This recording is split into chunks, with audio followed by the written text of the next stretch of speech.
Nous allons enchaîner directement avec notre table ronde sur le trade finance où finalement le KYC est également un gros problème. On ne va pas parler que de ça. Je vous invite à venir sur scène.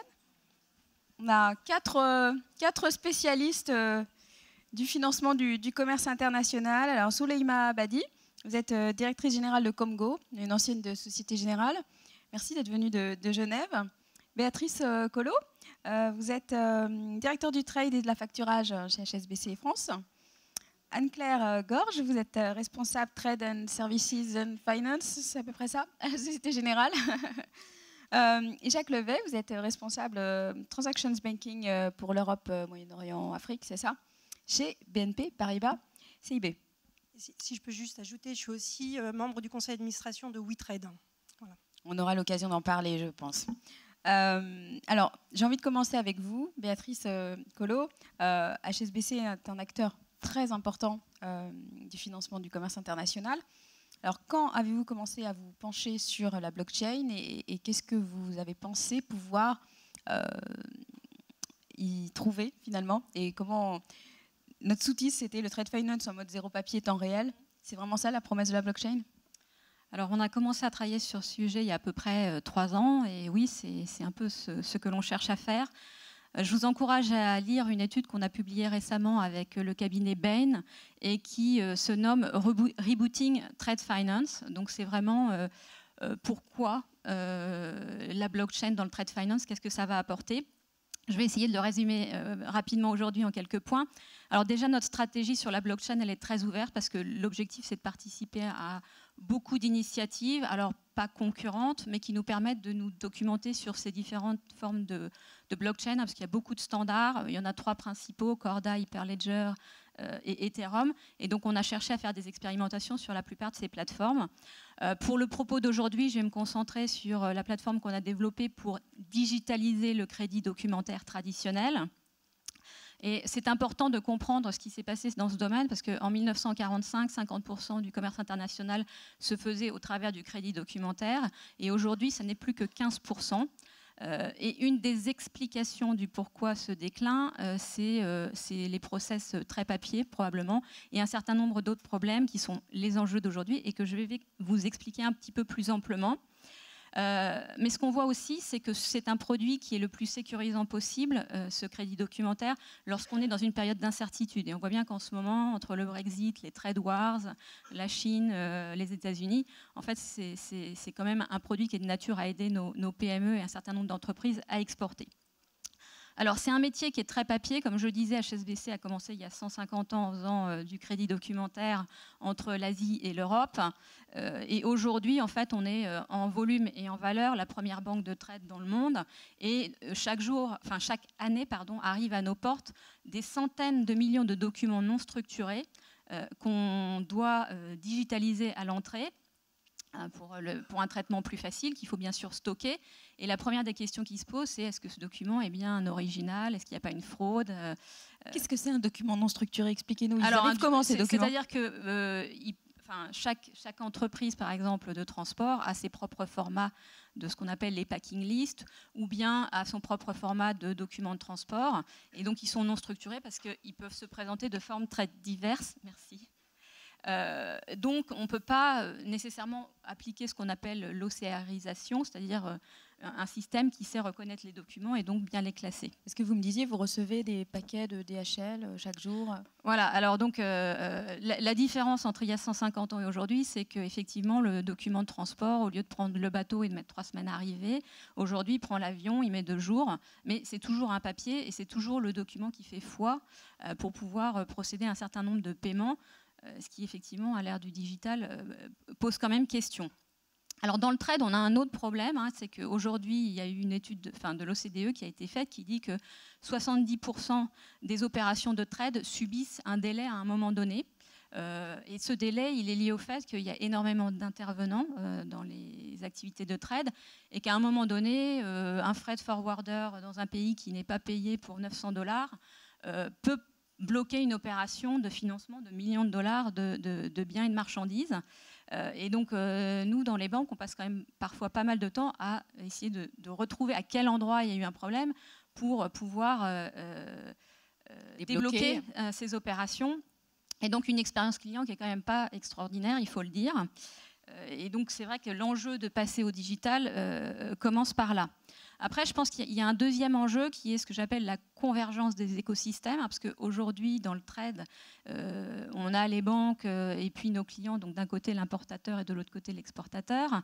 Et puis en fait, on fonctionne beaucoup entre nous dans ce monde-là, mais il y a tout un monde qui fonctionne en parallèle, qui est le monde du transport et de la logistique, avec lequel on n'est pas tant connecté que ça. Et le fait qu'on n'est pas connecté et qu'on n'a pas d'informations, parfois peut ralentir les opérations ou voire les bloquer.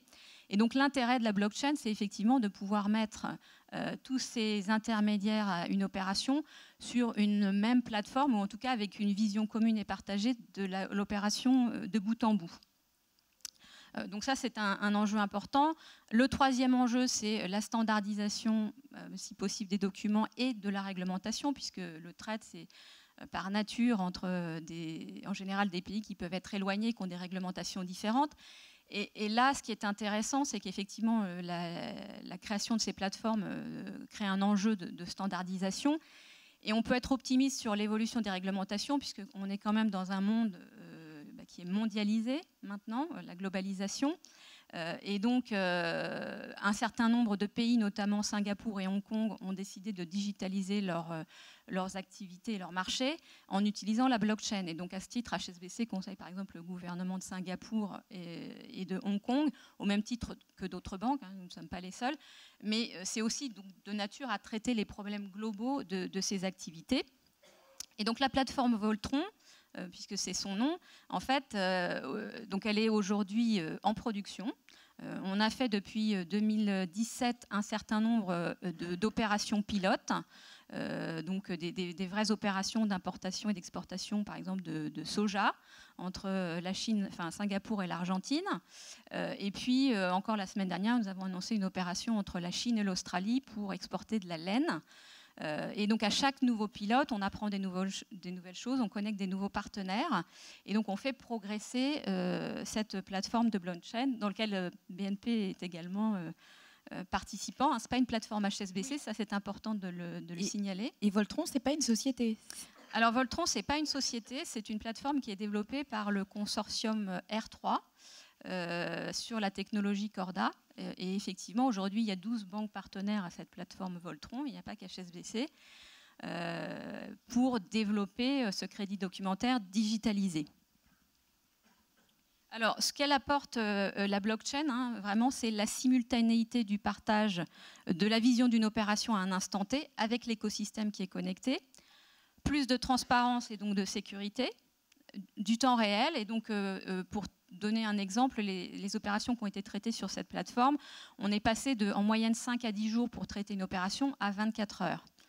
Donc c'est quand même une avancée significative. Alors peut-être pour un peu conclure ce propos sur Voltron, je dirais que les challenges de la période à venir, c'est quoi? C'est l'adoption, hein, puisqu'on est un peu à une phase de tournant où la plateforme elle est en production, on fait de plus en plus d'opérations, mais il faut quand même que les corporates, les sociétés maritimes et un certain nombre de membres de l'écosystème se mettent à utiliser cette plateforme pour qu'elle démarre vraiment de manière significative avec des volumes. Il faut développer l'interopérabilité qui était mentionnée tout à l'heure parce qu'il n'y aura pas qu'un standard de blockchain, il n'y aura pas qu'une plateforme. Et donc il est on va en essentiel reparler, ça, je pense. Que ces plateformes se parlent. Et en fait, ensuite, ce qu'on appelle la scalability, donc la capacité à gérer du volume. Parce que, comme on le disait tout à l'heure, ce sont d'énormes volumes d'opérations à traiter. Et donc, il faut que ces plateformes montent en puissance. Alors, certains consortiums donnent naissance à des startups, des vraies sociétés. Alors, je me tourne vers vous, Souleima Badi. Alors, vous allez nous présenter Comgo, donc, qui est une société. Et quelle a été la genèse du projet? Quel a été l'objectif, les partenaires? Et puis, vous avez levé des fonds, je crois, 15 millions d'euros. On vous écoute.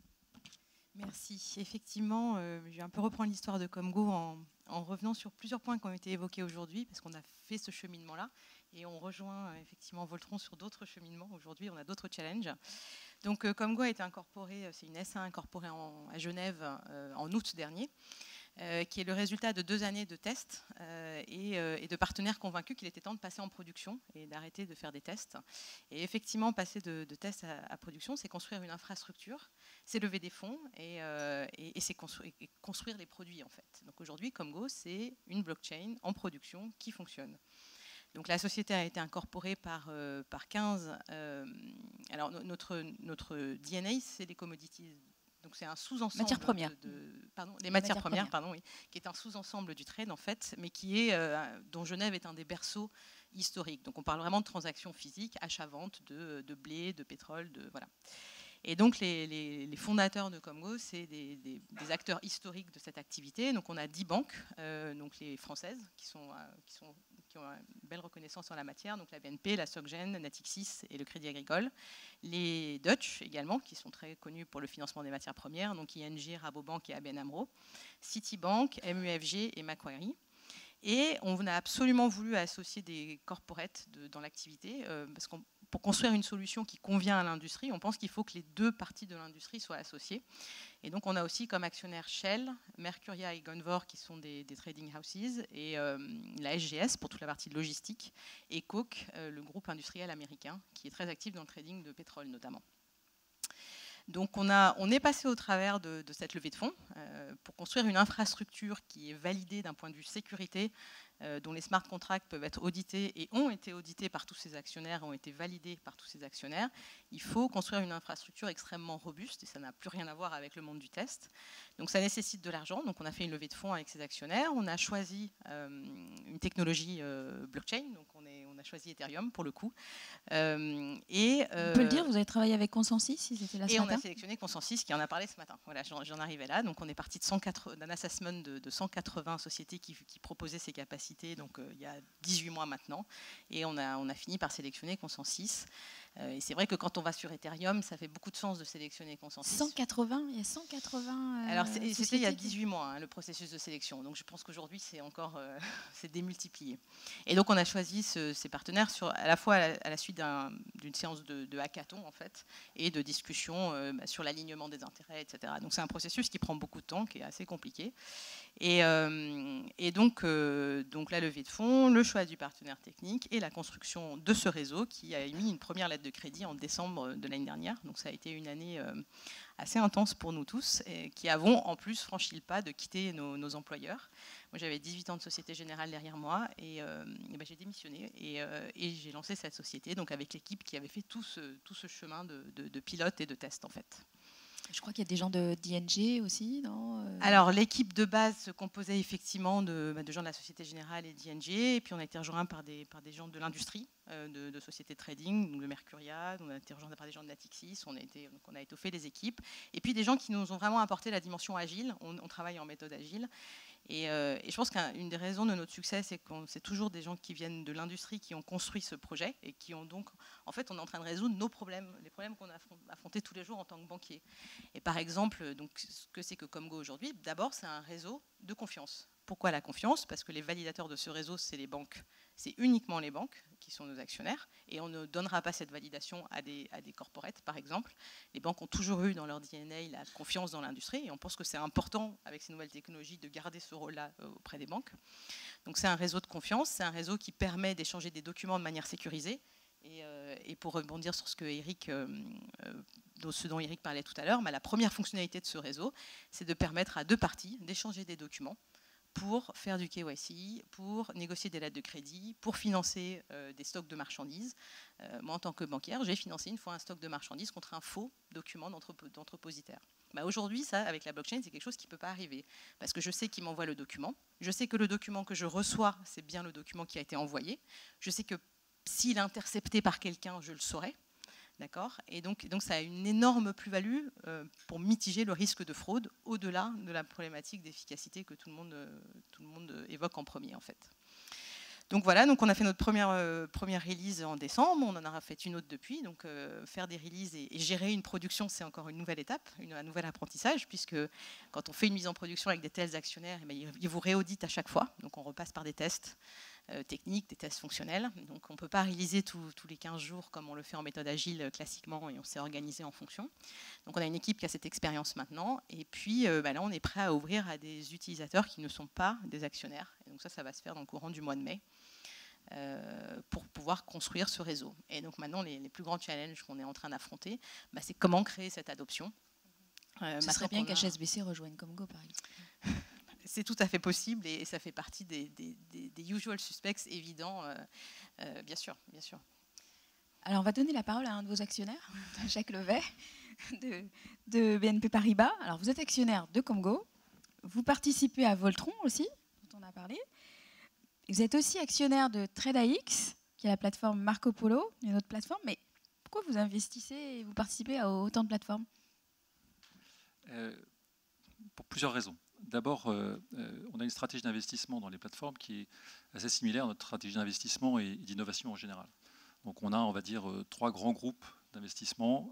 Un premier qui représente l'immense majorité, peut-être 70% des fonds qu'on investit, qui est dans un peu tous ces investissements qui sont pour nous finalement pas très risqués, qui sont presque du BAU, du prérequis, qui nous aident à... Business as usual. Business as usual, ou qui nous aident à peut-être rattraper du retard qu'on aurait sur certains concurrents, à rejoindre des initiatives de place qui sont devenues indispensables.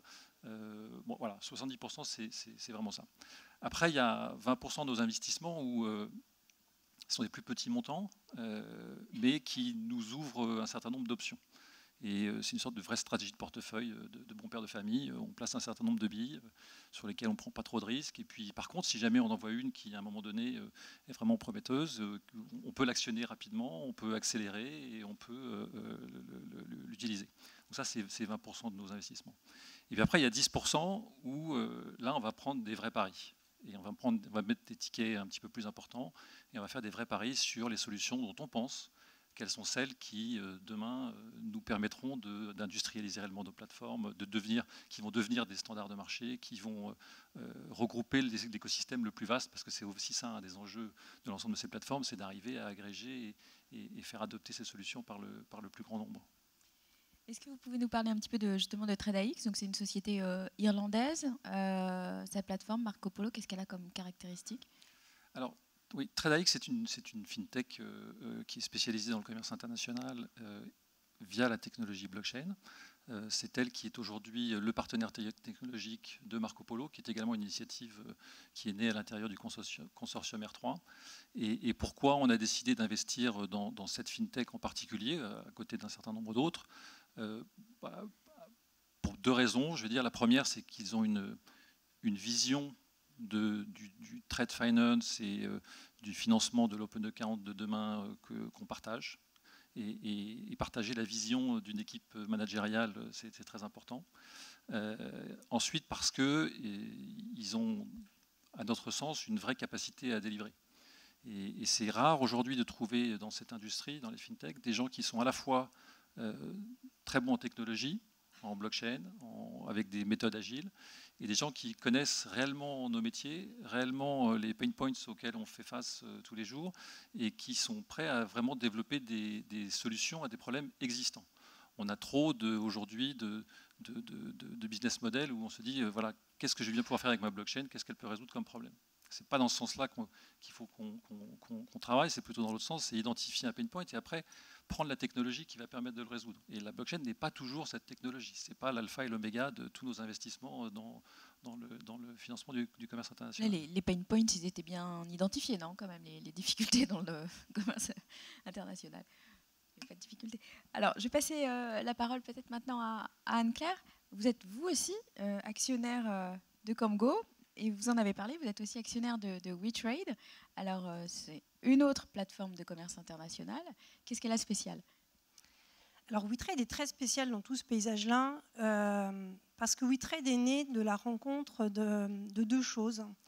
Fin 2016, elle est née d'abord d'un constat qui était qu'en Europe, on a aujourd'hui des entreprises qui commercent entre elles, qui, comme le disait Béatrice, échangent de la marchandise très vite. C'est d'autant plus vrai, c'est vrai entre l'Asie et l'Europe, mais c'est encore plus vrai en Europe, où souvent la marchandise, elle s'échange en quelques heures.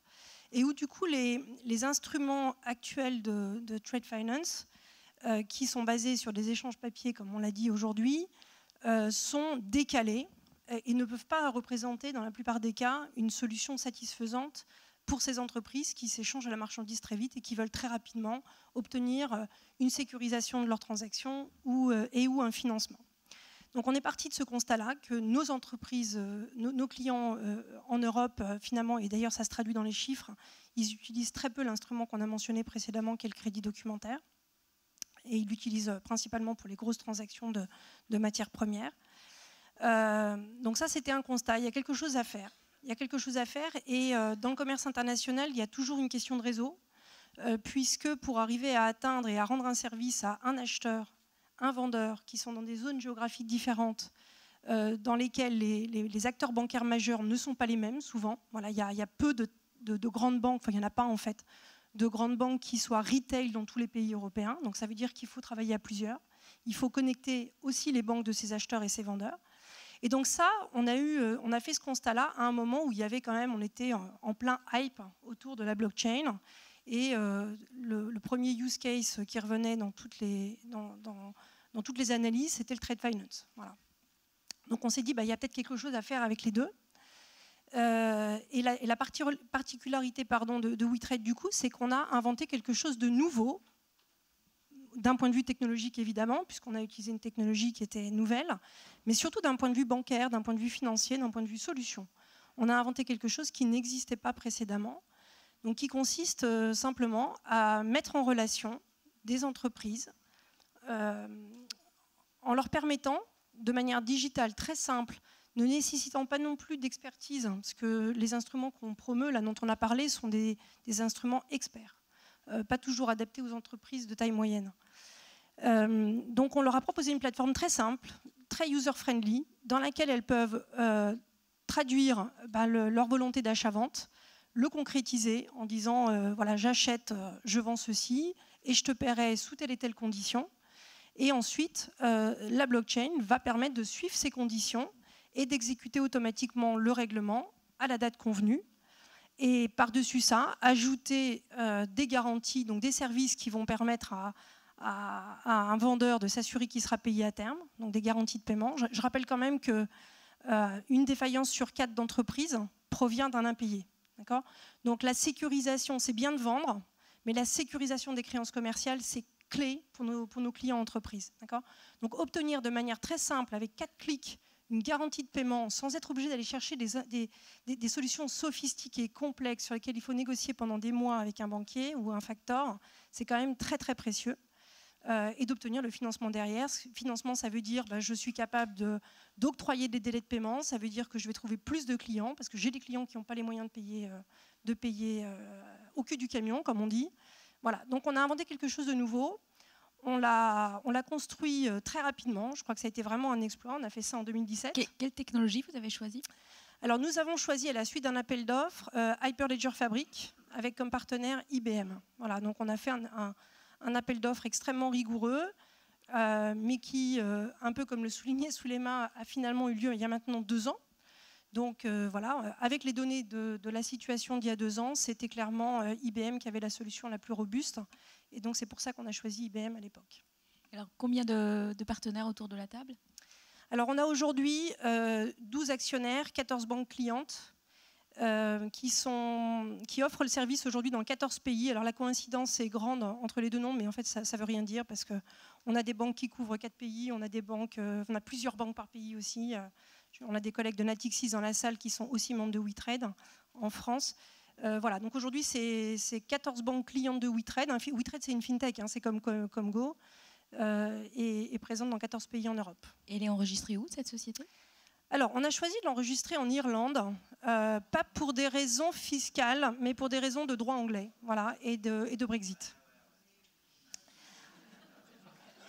Alors, je serais très heureuse que la raison fiscale soit la bonne. Ça voudrait dire qu'on aurait gagné beaucoup d'argent, ce qui n'est pas encore complètement le cas, pour être très clair. est-ce qu'il y a des enjeux? On en a parlé un petit peu d'interopérabilité. Il me semble que WeTrade a été la première blockchain à s'interconnecter avec une autre en Asie, puisque WeTrade est européenne au départ. Soyons clairs, on parle de POC ici, hein, donc POC, Proof of Concept. Comme le disait Souleyma, du Proof of Concept à la mise en production, il y a juste beaucoup d'efforts, beaucoup de mois, voilà, beaucoup d'experts, beaucoup d'efforts. Hein. Mais de fait, nous avons... il se trouve qu'il y a une plateforme, Béatrice en a parlé brièvement tout à l'heure, il y a une plateforme qui a été lancée par les autorités de Hong Kong avec des très grandes banques internationales, asiatiques, mais internationales aussi, à Hong Kong, et qui se trouve avoir choisi comme technologie aussi Hyperledger Fabric, pas avec IBM, avec Ping'an, le chinois. Mais du coup, ça nous donnait une opportunité d'aller tester l'interopérabilité. Donc, nous avons fait une preuve de concept, comme on dit en bon français. Nous n'avons pas encore d'ailleurs communiqué officiellement là-dessus, mais je vous annonce déjà que voilà, on va faire bientôt un communiqué de presse pour annoncer que cette preuve de concept a été positive. Voilà, on a réussi à interconnecter les deux blockchains. Par contre, on a un enjeu d'abord de croissance à Hong Kong d'un côté, en Europe de l'autre, et donc on considère que comme cet effort de mise en production est significatif, on reporte ça à la fin de l'année quand on aura chacun un peu plus de volume. Voilà, sachant que je ne l'ai pas précisé, mais WeTrade est aussi la seule, à ma connaissance, plateforme blockchain pour le trade qui a aujourd'hui un certain nombre de clients qui utilisent la plateforme tous les jours pour faire des vraies transactions. On peut avoir une idée des volumes, justement? Alors ça reste limité. Ce qu'on a annoncé, c'est qu'on aurait plusieurs centaines de transactions réalisées à juin et qu'on visait le plusieurs milliers à la fin de l'année. Juste un petit point sur l'interopérabilité. Effectivement, quand on a fait notre mise en production en décembre, on l'a faite avec une autre plateforme Ethereum. Et c'est effectivement encore un degré de complexité. Vous parlez de VACT? En parlant de VACT, tout à fait. Expliquez-nous un petit peu, parce que c'est intéressant quand même. Alors, donc dans toutes nos aventures de construction de Komgo, on a commencé par travailler. En fait, on a travaillé sur toute la digitalisation de la chaîne après la signature du contrat commercial jusqu'au financement et au débouclement de ce financement. Et la première partie de ça, c'est toute l'exécution des instructions post-trade et la réconciliation du contrat entre l'acheteur et le vendeur, avant que la demande de financement soit envoyée à la banque par l'acheteur. Il faut savoir aujourd'hui que les banques perdent énormément de temps à récupérer ces données, à les comparer, à s'assurer qu'elles sont bonnes, à les saisir dans les instruments de financement, etc. etc. Donc, on a décidé de séparer le périmètre de tous ces événements post-trade en deux sociétés. Donc, la société VACT, que Delphine vient d'évoquer, c'est une société qui se concentre sur la digitalisation des flux de l'énergie, donc de la signature du contrat d'achat-vente par les acteurs dans le domaine de l'énergie, jusqu'à l'ouverture de la lettre de crédit, par exemple.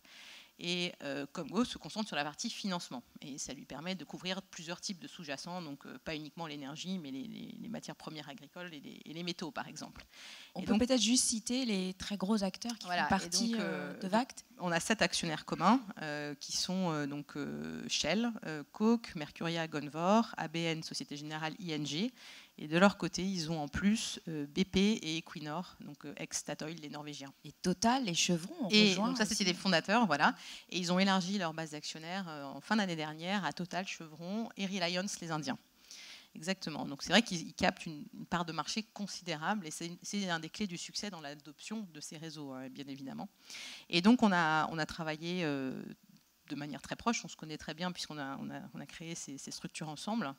Et aujourd'hui, on a conçu donc, ces deux réseaux blockchain avec un même protocole d'encryption, un même directory, donc Shell qui traite sur VACT, c'est Shell qui traite sur Komgo, et la capacité, donc un bridge entre les deux networks qui permet d'envoyer les données du deal de l'un à l'autre. Donc aujourd'hui, les traders qui sont actifs sur Komgo peuvent ouvrir des lettres de crédit avec les données de l'opération qui viennent de VACT.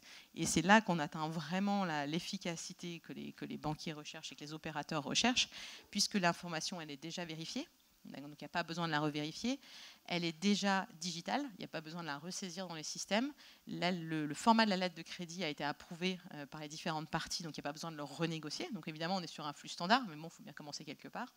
Et donc, efficacité maximale sur toute la chaîne, qui pour les banquiers est même démultipliée une fois que les banquiers seront complètement intégrés à Komgo, et les clients aussi d'ailleurs. Voilà. Est-ce qu'il y a de la place pour autant de plateformes? Est-ce que, au-delà de la question de l'interopérabilité, est-ce que ça a vraiment du sens d'avoir autant de plateformes qui font un petit peu la même chose finalement? Alors, justement, je crois que le point, c'est qu'elles ne font pas exactement la même chose. Elles sont parfois complémentaires. C'est pour ça que nous, on est sur plusieurs initiatives. On est sur le Voltron qui fait du crédit documentaire classique. On est aussi sur WeTrade parce que, comme le disait Anne-Claire, c'est quand même un produit innovant. C'est un produit qui aujourd'hui n'existe pas. Et en fait, l'idée, c'est ce que disait un petit peu Jacques, si je peux résumer, c'est qu'on investit aussi sur peut-être les solutions de demain. Et comme on ne sait pas nécessairement laquelle va émerger, mais en fait, on parie sur plusieurs chevaux et puis on va regarder lequel a le plus de succès. Donc c'est un petit peu un pari sur l'avenir. Il y a un cheval qui a de l'avance ou pas, Jacques? Je ne me risquerai pas à ce type de prédiction aujourd'hui, surtout pas en public. Mais non, je voulais dire qu'il y a aussi des... Alors c'est vrai qu'il y a de la place pour beaucoup de plateformes. Le sujet de l'interopérabilité dont on a parlé est critique. Et là, par contre, il y a un certain nombre d'initiatives qui existent pour faire communiquer ces plateformes, parce que ce qu'on veut surtout éviter, c'est de recréer des îlots digitaux. On est dans un monde de silos, et si on recrée ces mêmes silos dans le monde numérique, ce serait dramatique. Donc il y a un certain nombre d'initiatives de place qui ont vocation à devenir des véritables utilities, et là, il faut qu'il n'y en ait qu'une. Là, il faut qu'il y en ait qu'une qui soit capable de créer une sorte de réseau des réseaux, de réseau de communication entre l'ensemble de ces plateformes qui permettent de véhiculer un certain nombre d'informations, et notamment informations relatives aux bons de commande, aux factures, qui doivent être standardisées d'une manière ou d'une autre. Et là, il faut absolument que les différents intervenants du marché, notamment les banques, se mettent d'accord sur des protocoles, sur des standards, sur un réseau de communication, une sorte de SWIFT du trade. SWIFT du trade. Si je peux ajouter, l'interopérabilité, c'est bien plus complexe que la technologie. C'est-à-dire qu'effectivement, faire se parler des technologies blockchain différentes, moi je ne suis pas ingénieur, enfin je ne suis pas spécialiste blockchain, mais je comprends que c'est déjà compliqué. Mais ce n'est pas le tout de l'interopérabilité, c'est-à-dire que typiquement, faire passer une transaction d'un client d'une plateforme à un client d'une autre plateforme, ça implique aussi un cadre juridique cohérent. Je rappelle qu'on est à l'international, donc les règles juridiques à l'international, c'est quand même extrêmement compliqué. D'où le fait que certainement en parallèle de ces initiatives qui sont aujourd'hui existantes pour arriver à des standards techniques communs, il faut qu'il y ait quelqu'un à l'international qui arrive à porter des règles communes. Donc la Chambre de commerce internationale, tout à l'heure on parlait d'un ICC qui n'est pas le même, donc le nôtre d'ICC, la Chambre de commerce internationale serait un bon candidat pour faire ça, avec le BAFT aussi. Et le troisième aspect, c'est qu'il y a un vrai sujet de business model. C'est-à-dire quand je passe une transaction d'une plateforme à l'autre, qui garde quelle partie de la valeur.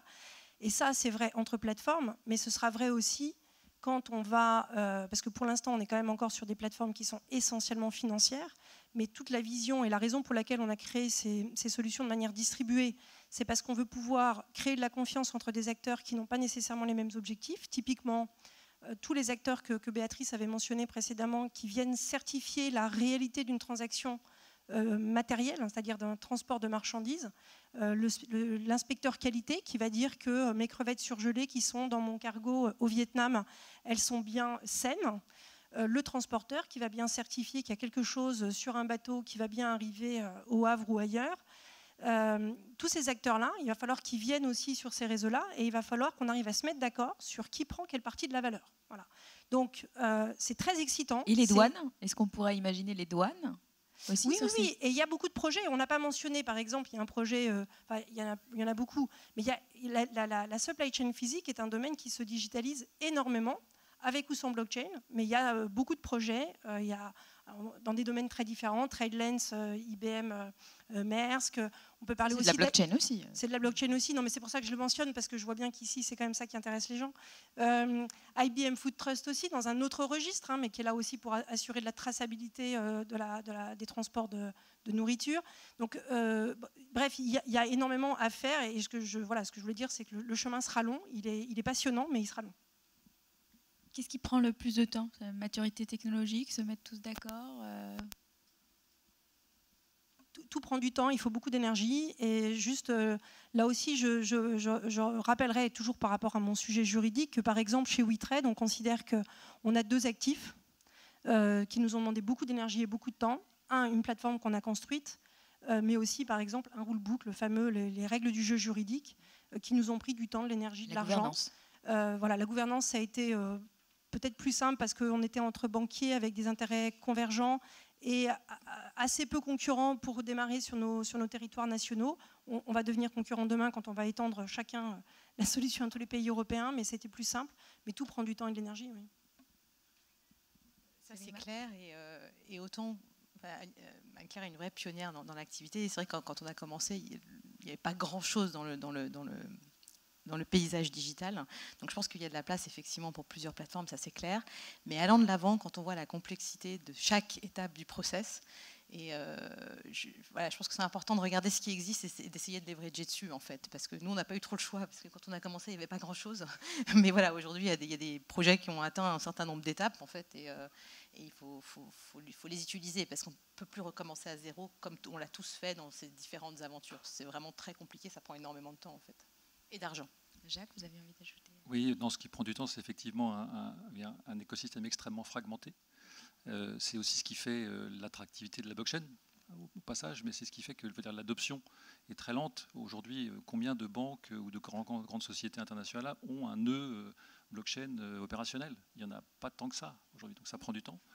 Et puis, il y a des sujets réglementaires, des sujets juridiques. Aujourd'hui, il y a un certain nombre de documents papier qui n'ont pas la même valeur juridique que le même document en électronique. Et ça, il va falloir que les chambres de commerce et d'autres organismes s'en saisissent, parce que sans ce cadre juridique qui a été évoqué plus tôt, on ne pourra rien faire. Ce ne sera pas sécurisé. Très bien. Est-ce qu'on a le temps pour une petite question peut-être dans la salle? Est-ce que je vois qu'il y a une main qui se lève? Est-ce qu'on peut peut-être apporter un micro au monsieur? Au fond.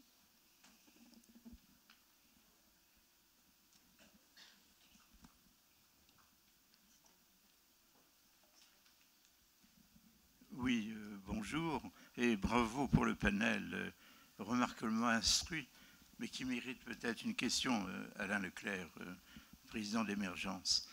Je crois beaucoup à toutes ces technologies qui nous bouleversent tous, depuis l'IA, blockchain, etc. J'ai une question qui me tourmente. Est-ce que M. Madoff, aujourd'hui, pourrait faire l'entourloupette mondiale qu'il a faite? Ce qui me frappe dans ce que vous dites, et qui est passionnant, c'est que le blockchain, c'est un immense trafic de courrier, où chacun se donne confiance. On laisse éloigner un peu le régulateur, mais qui vérifie le contenu? Puisque c'est bien ça où a été le grand scandale. On a cru M. Madoff. Donc on suppose que tous les acteurs sont honnêtes. À l'intérieur, il y a des forbans. Et on peut, à l'heure des fake news, etc., introduire, je dirais, des ingrédients perturbants.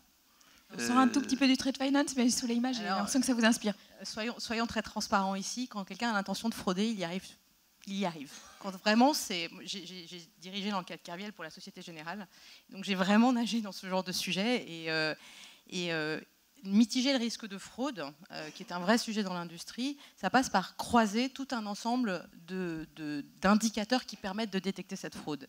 Et je pense qu'une des autres valeurs ajoutées de cette technologie, c'est qu'avec de ces nouvelles technologies dans leur ensemble, en fait, c'est que ça va nous permettre de croiser beaucoup plus facilement les indicateurs qui montrent qu'il y a quelque chose qui ne va pas. Donc, quelqu'un qui a l'intention de frauder, il pourra toujours envoyer dans le système un document frauduleux. Ça, c'est clair. Par contre, on va avoir accès beaucoup plus facilement et beaucoup plus rapidement à des informations qui vont pouvoir aider à détecter que ce document est frauduleux. Ce qui aujourd'hui, par exemple, quand on est banquier, est extrêmement difficile parce qu'on est loin de tout et qu'on reçoit tout par courrier. Et c'est à ça qu'il faut comparer ces nouvelles technologies. Aujourd'hui, quand on finance dans une banque, on reçoit le document par papier courrier qui a été transporté dans des sacs depuis le fin fond de l'Afrique jusqu'à Genève, par exemple. Donc le risque de fraude aujourd'hui, il existera toujours dans le futur, mais je pense qu'on sera mieux armé pour le détecter. Oui, ou mieux armé pour le transporter plus rapidement. Oui, après, il y a un vrai enjeu pour l'utilisation de toutes ces plateformes-là, c'est quand même les questions d'identité numérique, comment on va gérer ça demain. Eric parlait de KYC, Souleymane en parlait aussi. Voilà, comment on arrive à s'assurer, on ne l'a pas mentionné ici, mais toutes les blockchains dont on a parlé ici ne sont pas vraiment des blockchains, ce sont des permission ledgers, donc sur lesquels n'importe qui ne rentre pas. Voilà, privé, fermé, sur autorisation. Fermé, voilà, avec droit d'entrée. Donc voilà, il y a une vraie question autour de ça, mais de fait, c'est aujourd'hui adressé par le fait que ce sont les systèmes fermés. Monsieur Madoff aurait payé le droit d'entrée très facilement. C'est pas seulement payé, je crois. Et tous les lecteurs savaient que pourtant Madoff is a fraud. Après, moi, ce que je rajouterais peut-être, c'est qu'effectivement, le courrier qui arrive à la banque, en général, il est contrôlé par nos équipes. Hein, et ensuite, effectivement, il est transformé parfois en digital et véhiculé à d'autres intervenants. Bon, dans la blockchain, ça ne va pas forcément être différent. Et le problème, c'est une fois qu'il est dans la blockchain, si on veut le changer, ça suppose la collusion de tous les acteurs de la blockchain, ce qui est quand même beaucoup plus difficile que de transformer un document papier, ce qui est extrêmement simple avec une bonne imprimante ou un bon photocopieur. Donc je pense que, comme tu le disais Souleymane, la fraude est toujours possible, mais on va quand même la rendre plus difficile que par le passé. Excusez-moi de continuer à prendre le micro 2 secondes. Je ne suis pas contre ce que vous faites, mais les problèmes que ça peut poser, avant de dire c'est l'instrument idéal, parce qu'on crée de la monnaie aussi. Hein, les tokens pas dans nos qui plateformes. vérifient... Pas dans le cas du trade finance. Un dernier petit mot, oui, enfin, on va aller faire une Juste c'est là-dessus comme dans le aussi, blockchain. Jacques Levet parlait de la qualité ou de la reconnaissance des documents numériques. Tout l'enjeu, c'est aussi d'avoir des documents numériques natifs, c'est-à-dire pas du document numérique qui en fait est du papier qu'on a scanné et dont on ne connaissait pas la provenance à l'origine. Il ne s'agit pas de donner une apparence d'honorabilité à un document frauduleux. Donc tout l'enjeu, c'est d'arriver à avoir des documents ou des données natives et dont on connaît avec certitude la provenance. Ce qui fait une grosse différence avec effectivement le courrier, il suffit d'ouvrir une enveloppe. On prend une dernière question devant, madame. Un autre sujet que vous avez effleuré et qui n'est pas rigolo non plus, mettons, j'ai l'impression qu'il va y avoir énormément d'emplois qui vont être engloutis là-dedans. Est-ce que la blockchain va tuer le trade finance ? Alors, dans mon activité, donc j'ai créé la plateforme de la Société Générale à Genève il y a 9 ans. Donc j'ai recruté des gens qui, il y a 9 ans, faisaient de l'origination, du suivi de risque de crédit, qui passaient les 3/4 de leur journée, voire les 9/10 de leur journée avec leurs clients. Quand je suis partie 9 ans après, ces mêmes personnes, elles passaient les 9/10 de leur journée à répondre aux questions du département KYC, du département Compliance, de toutes ces instances qui ont des obligations réglementaires à accomplir. Et donc, déjà, si on arrive à remonter ce 9/10 à 1/10 de la journée, on aura réussi énormément de choses. Donc on est très très loin de parler de supprimer des emplois ici. On est dans une situation où on cherche à enlever des experts de tous ces métiers, parce que c'est des métiers d'expertise, des tâches qui ne sont pas amusantes, mais qui doivent être faites parce qu'on n'a pas le choix en tant que banquier. On est astreint à cette réglementation et à permettre aux gens de se concentrer sur ce qu'ils aiment faire et ce qu'ils savent faire en fait. On en est très très loin.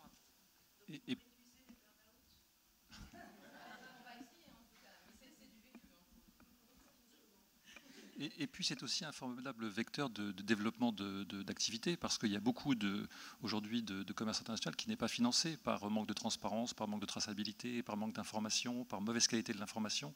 Et toutes ces transactions, tous ces intervenants qui aujourd'hui aimeraient être financés et ne le sont pas, pourront l'être demain grâce à cette nouvelle technologie, et donc vont générer une nouvelle activité, donc nécessairement de l'emploi. Au-delà des réductions de coûts, c'est des revenus additionnels en fait. Ouais, ça a été chiffré à $1 trillion. Hein. C'est 10% de l'économie mondiale, donc c'est quand même énorme. Hein. Et le dernier point, c'est que ça crée aussi des nouveaux métiers. Je crois qu'il y a beaucoup d'intervenants aujourd'hui qui ont évoqué toutes les nouvelles compétences que ces nouvelles technologies appelaient. Donc ça va aussi être générateur d'emplois, clairement. Donc c'était l'avant-dernier, ça sera peut-être le dernier. L'autre point, c'est que, en fait, avec tous ces services-là, l'idée, c'est quand même d'offrir, donc, comme on le disait là, de financer des choses ou de sécuriser des choses qu'on ne savait pas financer ou sécuriser avant, donc d'apporter plus de valeur à nos clients, mais aussi en étant plus efficace d'un point de vue opérationnel, on rend des services pour moins cher à nos clients et donc on crée quelque part de la valeur chez nos clients, de la croissance, et c'est peut-être eux qui vont créer du coup les emplois que peut-être, effectivement, d'un point de vue opérationnel, nous, on n'aura pas créé. Je crois que ce sera le mot de la fin.